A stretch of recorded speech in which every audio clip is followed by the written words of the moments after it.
Never again. The Secret Service chief vows a White House security breach will not be repeated. Mass exodus. Syrians flee their homes by the thousands to avoid the ISIS threat. Building protest. A tidal wave of pro-democracy students fills Hong Kong's streets for a fifth day. And securing the world. We discuss religious freedom in the context of global security. Those stories and more on EWTN News Nightly for Tuesday, September 30th, 2014.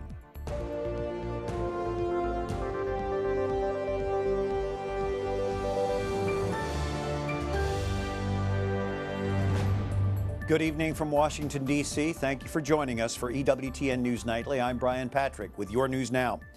How does a man armed with a knife dash through rings of security into the White House? Today, a congressional committee grilled the Secret Service director. Jason Calvi is at the White House tonight covering this developing story. Jason? Brian, Secret Service agents have one of the most difficult jobs in the world, protecting the president and his family and securing this building, the White House. So the security breach earlier this month is raising a whole host of questions. What went wrong? How much would it cost to lock the front door of the White House? A House committee grilled Secret Service Director Julia Pearson today. Don't let somebody get close to the president. Don't let somebody get close to his family. Don't let them get in the White House, ever. September 19th, a man jumped a White House fence, ran across the House lawn, and then snuck inside one of the most secure buildings in the world. At the time, a Secret Service spokesman said Omar Gonzalez was arrested just inside the White House doors. But today, the director confirmed what was first reported by the Washington Post. The intruder got inside the presidential residence, halfway across the first floor of the building. He knocked back the officer that was standing at the doorway. Another officer rendered aid, and he was placed on the ground, on the carpet, and handcuffed on the crosswalk hall just outside of the green room. Pearson says she takes responsibility for the problem. She admitted the agency made mistakes. The United States Secret Service does not take any of these incidents lightly. They are all of extreme. With all due respect, that's my point. I don't think the Secret Service is taking it their duty to protect the American president and his family at the White House. I don't think you're taking it seriously. Pearson has more than 30 years of experience with this elite service that protects the first family, the vice president, former presidents, and foreign dignitaries. We don't take it lightly, but we do it under very difficult and challenging conditions. The president appointed her to the post in 2013, but that could be part of the problem, says Jeffrey Hawkins, who's been directly involved with presidential security in past administrations. The head of Secret Service now is a presidential appointee, whereas prior to September 11th, they were not a presidential appointee. So I feel that there are some politics that are involved in during each administration, kind of sets the tone for the operations of the Secret Service as far as how aggressive they are and what security measures are put in place. And he says one of those measures is that an alarm here that was supposed to alert Secret Service personnel to the intruder was disabled. Now, during her testimony today, the director of the Secret Service says that they've had 6 people try to jump the fence this year alone. She says right now the White House doors are locked. Brian? Jason Calvi at the White House. Thank you, Jason. That Secret Service security breach came up at today's daily White House briefing. Press Secretary Josh Earnest hinted that the use of deadly force is not out of the question. It is obviously the responsibility of law enforcement officers here to be able to exercise their own discretion. These are professionals to make decisions about how to best protect the White House, and that means having the authority within the confines of the law to use lethal force where necessary to do so. Some lawmakers have been making the case on Capitol Hill that deadly force should be used in cases like this in the future.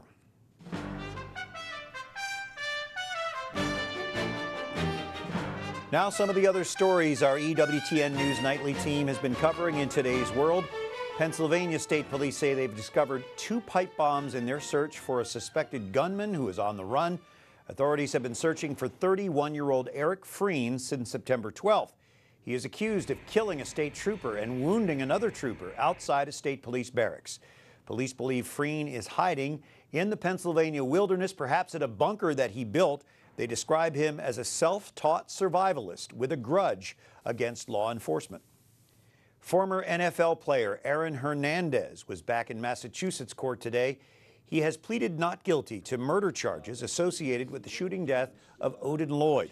Lloyd was a semi-pro football player whose body was found near Hernandez's home last year. Lawyers for Hernandez want evidence in the case thrown out. Their claim is that the evidence in question was obtained during an unlawful police interrogation. Hernandez also faces charges in a separate 2012 case involving the deaths of 2 men in Boston. History's most decorated Olympic athlete, swimmer Michael Phelps, faces DUI charges in Baltimore tonight. The winner of 22 gold medals was pulled over early this morning coming through the Fort McHenry Tunnel in South Baltimore. Police say he was clocked on radar driving 85 miles an hour in a 45-mile-per-hour zone. They say he appeared to be under the influence and was unable to perform satisfactorily a series of field sobriety tests. That's their words. Phelps got 18 months probation and was fined for a DUI charge in 2004. The United States signs a security pact with Afghanistan today, allowing troops to stay there for the next year. An additional agreement was signed during the ceremony, allowing NATO forces to also remain in Afghanistan. For the U.S., it means about 10,000 troops will be serving there into next year. This is an effort to secure foreign troops that support the Afghanis as they take control of their country's security. Both agreements were welcomed by U.S. Ambassador James Cunningham and the new Afghan president, Ashraf Ghani Ahmadzai. Well, it may be the largest single exodus in Syria's civil war. Tens of thousands of Syrians are fleeing ISIS terrorists who are fighting for control of the area near Turkey's border. Wyatt Goolsby is here tonight with the very latest. Wyatt? Brian, about 160,000 Syrians, mostly Kurds, have been forced north of Syria into Turkey. The ISIS militants are fighting to take the town of Kobani here in this area in the northern part of Syria. And the U.S. and its allies are pressing their air campaign here, but it may not be enough to stop ISIS from capturing that key city and the region. As Kurdish troops continue the fight on the ground to defend Kobani, the U.S.-led coalition is bombing targets across central and northern Syria. Some witnesses say the airstrikes are not enough to stop ISIS advance, but Pentagon officials say they are helping.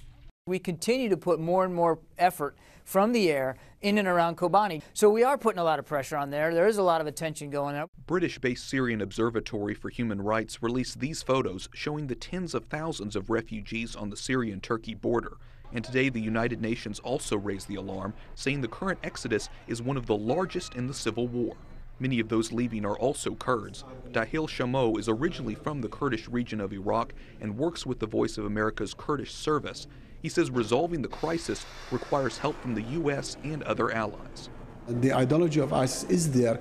The ground for ISIS to grow is there, still there. So it has to be defeated by that. Meanwhile, ISIS released a new propaganda video today using British hostage John Cantley to denounce the West's military strategy.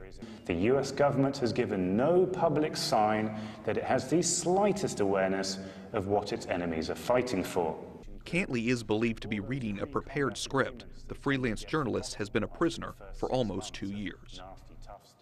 The fighting today is not limited to Syria. Today, the British Defense Ministry said they conducted their first airstrikes against ISIS in Iraq. So far, the U.S. has already spent nearly $1 billion fighting ISIS in both Syria and Iraq. Brian. Thank you, Wyatt. And the wife of a British aid worker held hostage by the Islamic State is making a desperate plea for her husband's freedom. Alan Henning was a taxi driver. He was kidnapped by militants in December after crossing from Turkey into Syria with an aid convoy. Henning's wife says she received an audio file of her husband pleading for his life earlier this month. Barbara Henning sent a message to Alan's captors today, begging for his release. Alan, we miss you and we're dreadfully concerned for your safety. But we are given so much hope by the outcry across the world as to your imprisonment. I ask Islamic State, please release him. We need him back home.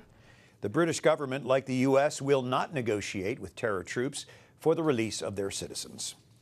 President Obama again hosted Indian Prime Minister Narendra Modi at the White House today. They talked about a wide range of issues, including global challenges and security concerns facing the two countries. Both leaders confirming a commitment to deepen and fortify relations between India and the United States. I think everyone has been impressed with the energy and the determination with which the Prime Minister has looked to address not only India's significant challenges, but more importantly, India's enormous opportunities for success in the 21st century. Modi also met with Vice President Biden and Secretary of State John Kerry today. He was at the White House last night for a small dinner. Coming up, Hong Kong's democracy protest gains momentum as the Chinese government grapples to contain it. And we meet an Iraqi couple at the heart of this weekend's Vatican Mass for grandparents and the elderly.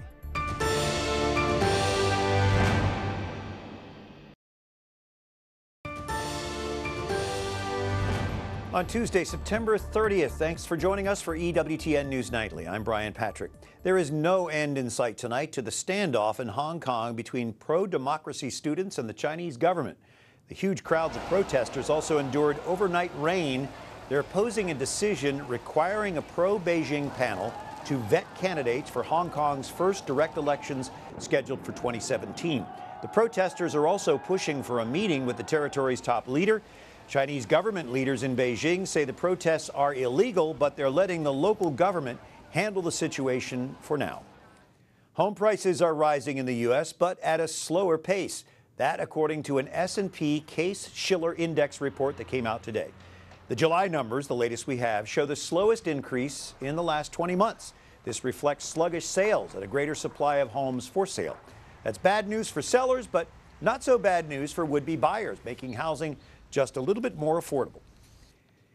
eBay announced today it's splitting from its online payment service PayPal.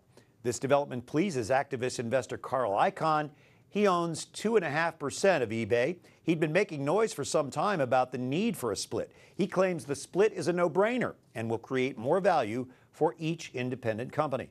The market seems to agree with him. eBay stock rose nearly 7% today in early trading. California becomes the first state to ban plastic bags. Governor Jerry Brown signs that ban into law today. Plastic bags will be phased out of checkout counters at large grocery stores and supermarkets beginning next summer. Convenience stores in California, also pharmacies, will push them out in 2016. A national coalition of plastic bag manufacturers say they will seek a voter referendum to repeal this law.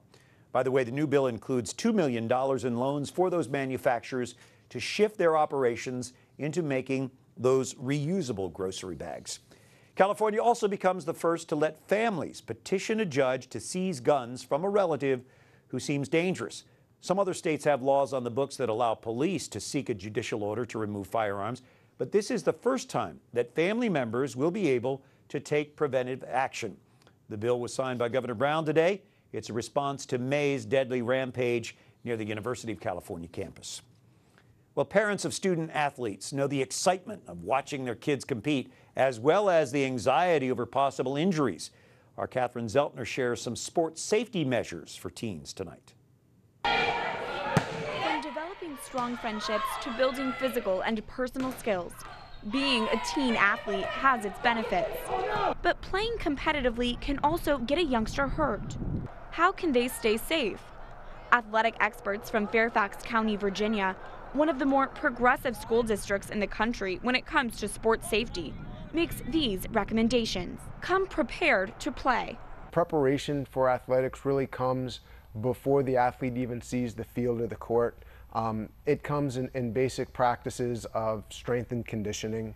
Develop your child's own sports medicine team. That should include your teen's doctor, coach, and the school's athletic trainers. And build trust. It is incredibly important that we build a trusting relationship with our athletes. They're more willing to share information with us and tell us what's going on with them. That becomes especially important with concussion. Make sure your school has an emergency action plan. That includes parents, school administrators, and coaches. should a health problem occur. The whole part of safety is if you can prevent the problem from happening or prevent the issue from escalating in a negative fashion, then it all comes back to how well are you prepared in advance. And know what illnesses and ailments your child may be susceptible to and pass on that information to the athletic staff. Catherine Seltner, EWTN News Nightly. Up next, we discuss the connection between religious freedom and international security with two top leaders. Stay with us.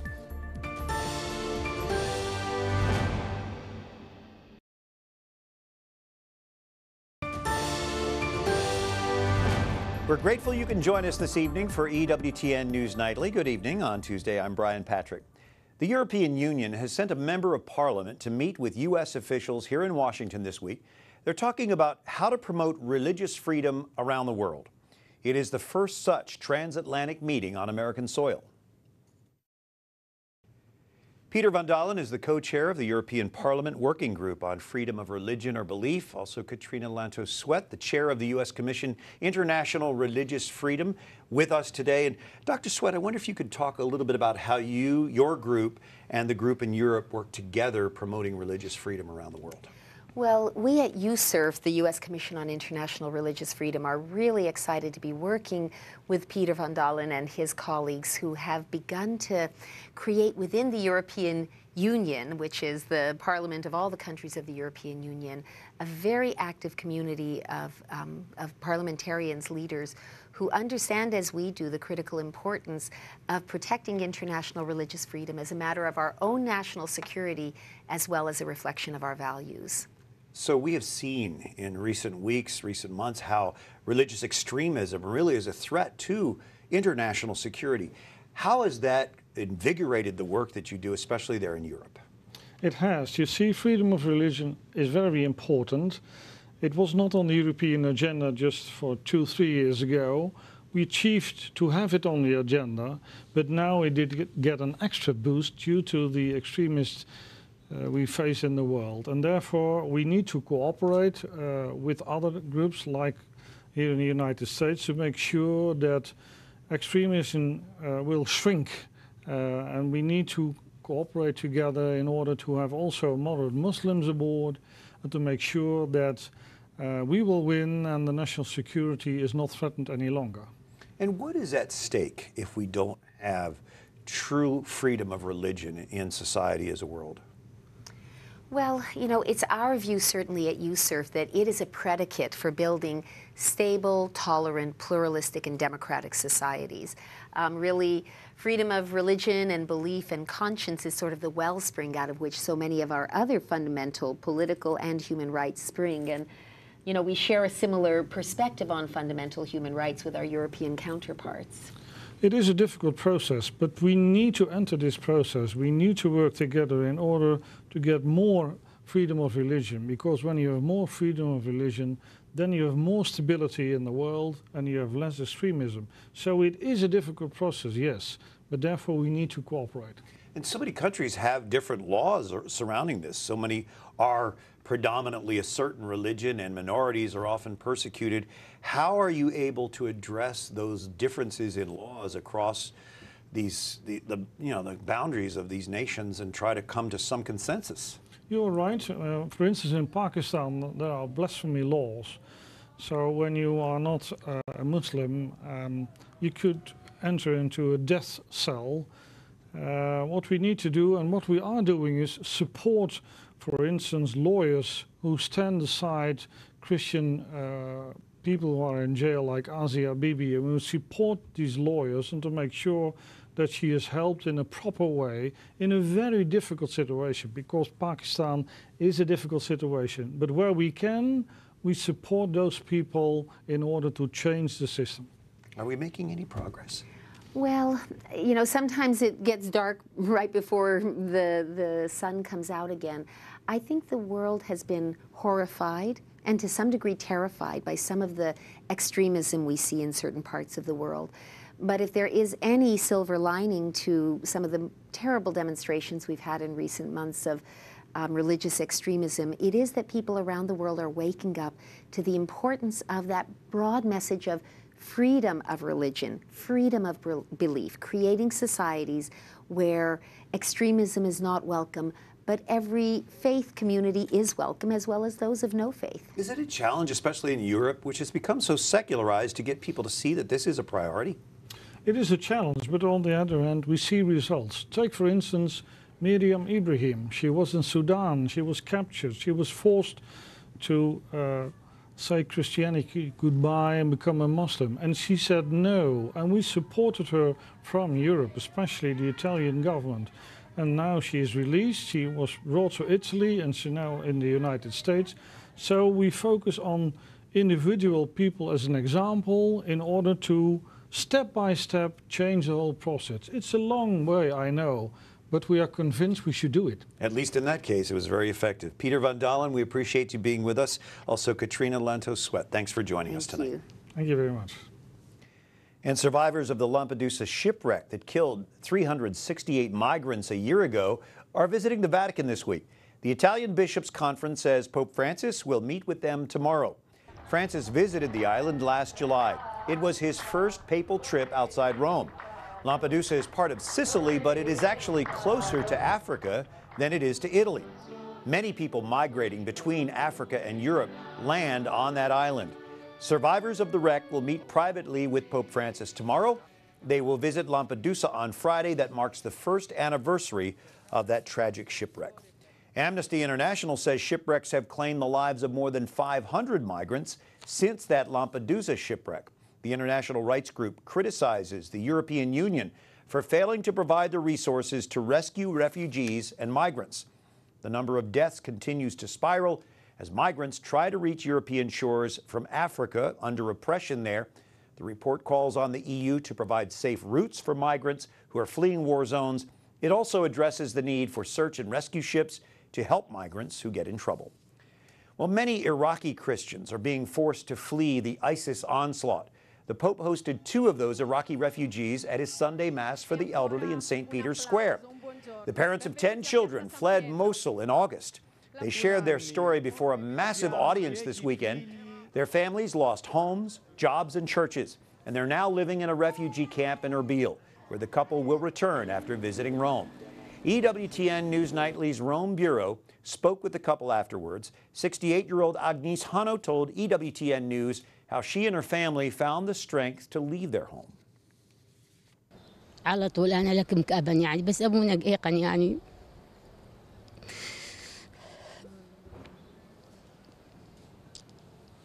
يعني بلطة أنا صعبة وبليل وأنا كنت أستحملي يعني ولكن يلقوه حيل دبلط لي ودرخش لي مسافة طويلة ودا يعني كيف أمل دكري ولك ما خد إلينا يعني أمري الله ويا مريم الله فارش إن شاء الله.